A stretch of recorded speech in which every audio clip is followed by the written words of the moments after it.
باډي بلډینګ چې دا یو سپورت نه ده، دا چې یو لایف سټایل ده.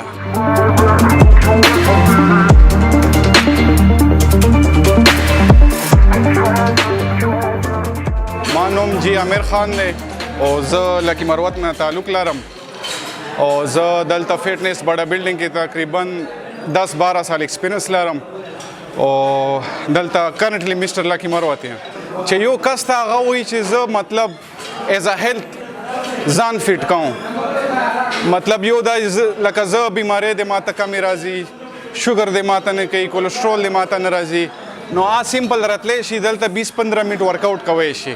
او باډي بلډینګ دا شی دی چې باډي بلډینګ یو پروفیشنل کار دی چې ته په خپلې باډۍ لکه ته پروفیشنل کې ته په سټیج باندې به ځې، ته به کمپټیشن ګټې، ته به ټایټل پر لکه باډۍ جوړې.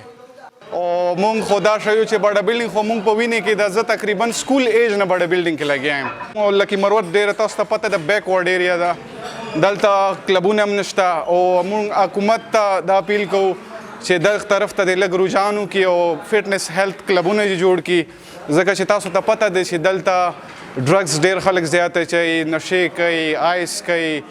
لکه مونږ ول چې کوم د کشران او کوم یوت ته دا ډېر غلط طرف ته روان دی چې دلته ټیلنټ جي کمی نشته. دلته ما سره ښه ایتلیټ دی، ښه باډي بلډران دی. جی زه به شارټ خبره دا وکړم چې باډي بلډینګ چې دا یو سپورټ نه ده، دا چې یو لایف سټایل ده.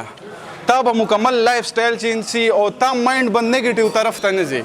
ته به همیشه په دې په سلسلو په دې په سوچ کې چې زه به اوس څه خورم، زه به اوس ډایټ کوم، زه به اوس پروټین شیک خورم، زه به اوس غوښه خورم. ډرګ خو ته سوچ هم نشي کوی چې زه به ډرګ طرف ته ځم.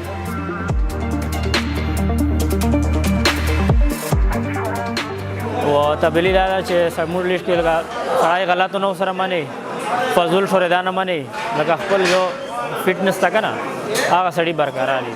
کور ته ځو بعد ډایرکټ لکه سړي ته آرام میلاو شي، سکون میلاو شي. هغې نه بعد موږ دا بچپن نه دغې سره شوق ده جیم سره لکه ډېر خوند کوي، سړی لکه ډېر ورسره مصروف وي.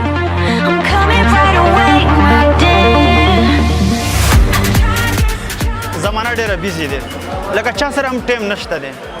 نو د باډي بلډینګ چې کله ته ځان ستړی کې، فزیکلی ځان ستړی کې، نو چې کوم د ستا سټرس هارمونز بیا ریلیز شي، نو تا به مینټلی سړی داسې شي چې لکه دا سکون ته میلاو شي، نو دلته آرام ورسي. بس دا ډېر د افسوس خبره ده چې موږ لکي مروت ډېره ښکلې علاقه ده او دې کې لکه دغسې حالات دي چې کوم نوجوانان دي هغه دغو د کلاشنکوف او نشې طرف ته ځي او چې کوم بهر ته داسې کارونه کوي چې هغه لکه معاشرې کې په کم نظر کتل شي.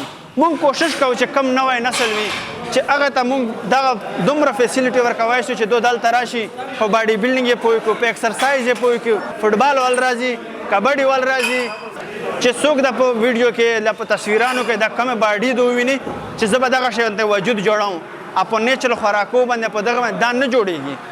دا به دو خامخا چې دا کم کیمیکل دا به ته یوز کوي، نو دې پر دا پراپر ډاکټر، پراپر ټرینر، پراپر چیک اپ ضرورت وي.